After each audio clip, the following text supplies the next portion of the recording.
بسم اللہ الرحمن الرحیم۔ حضرت مریم علیہ السلام کا واقعہ۔ حضرت مریم بنت عمران بنی اسرائیل کے ایک شریف گھرانے میں پیدا ہوئیں۔ قرآن میں 12 جگہ ان کا نام آیا ہے اور ان کے نام سے ایک مکمل سورہ اللہ تعالیٰ نے نازل فرمائی ہے۔ ان کے والد حضرت عمران بیت المقدس کے امام تھے۔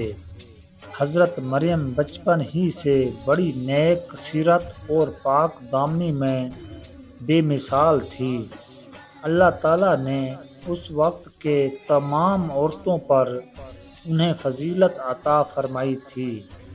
پیدائش کے بعد ان کے والد نے اپنی منت کے مطابق ان کے خالو حضرت زکریا علیہ السلام کی کفالت میں بیت المقدس کی عبادت کے لیے وقف کر دیا اور اونچی جگہ پر ایک کمرہ ان کی عبادت کے لیے خاص کر دیا۔ وہ ہر وقت ذکر الہی میں مصروف رہتی۔ اللہ تعالیٰ نے غیبی طور پر بغیر موسم کے عمدہ پھلوں کے ذریعے ان کی نشو و نما اور پرورش فرمائی۔ جب حضرت مریم بڑی ہو گئی تو اللہ تعالیٰ نے فرشتے کے ذریعے بشارت دی کہ تمہیں ایک بیٹا عطا کیا جائے گا جس کا نام حضرت عیسیٰ علیہ السلام ہوگا۔ وہ دنیا و آخرت میں بلند مرتبے والا ہوگا اور بچپن ہی میں لوگوں سے بات کر کے آپ کی پاک دامنی کی شہادت دے گا۔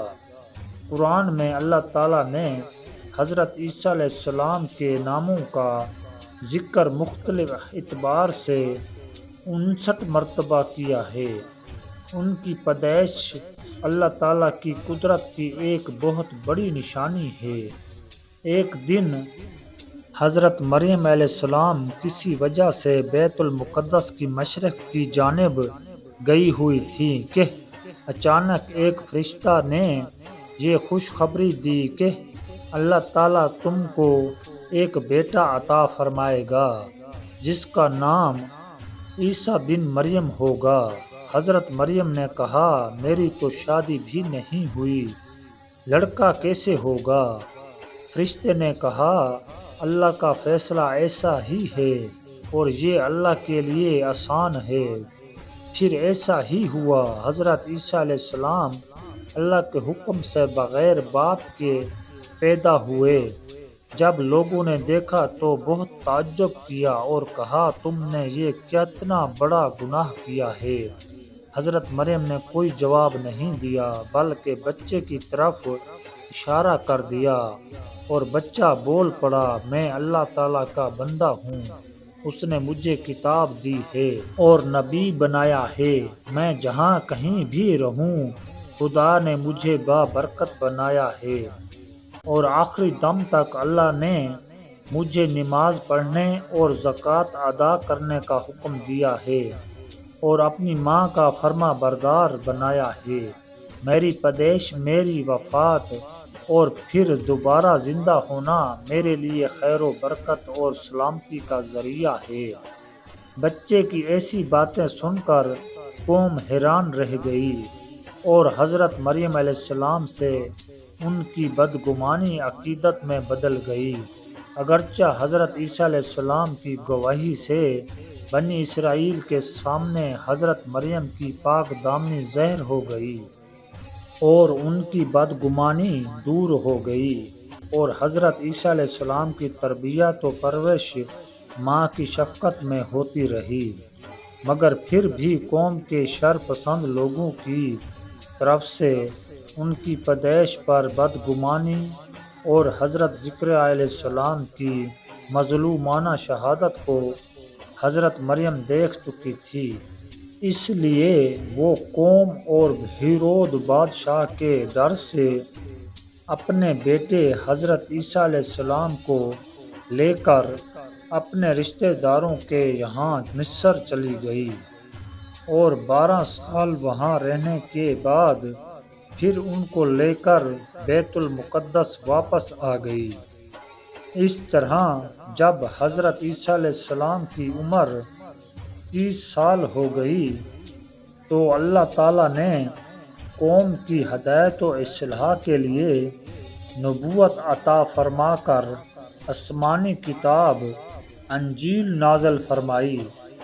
انہوں نے کفر و شرک کے خلاف اپنی دعوت توحید کا آغاز کیا۔ حضرت عیسیٰ علیہ السلام کی شکل و صورت کے بارے میں حضور صلی اللہ علیہ وآلہ وسلم نے فرمایا، معراج کے موقع پر میری ملاقات دوسرے آسمان پر حضرت عیسیٰ علیہ السلام سے ہوئی تو میں نے ان کو درمیانی قد، سرخ رنگ، صاف شفاف بدن اور کاندھے تک لٹکی ہوئی زلفوں کے حالت میں دیکھا۔ اللہ تعالیٰ نے حضرت عیسیٰ علیہ السلام کو بنی اسرائیل کی ہدایت اور توحید کی دعوت دینے کے لیے ایسے ماحول میں بھیجا کہ جب ان کی مذہبی حالت ناقابل بیان حد تک خراب ہو چکی تھی۔ مشرکانہ رسموں کو ان کے قوم نے اپنے زندگی کا جز بنا لیا تھا۔ بد اخلاقی و بد مزاجی، بغض، حسد اور روحانی بیماریاں عام ہو چکی تھی۔ تورات کے احکام الفاظ کو اپنی ضرورت اور خواہش کے مطابق بدل دیا کرتے تھے۔ انہوں نے اپنی بدبختی کی وجہ سے حضرت زکریا اور حضرت یحییٰ علیہ السلام کو بھی شہید کر ڈالا تھا۔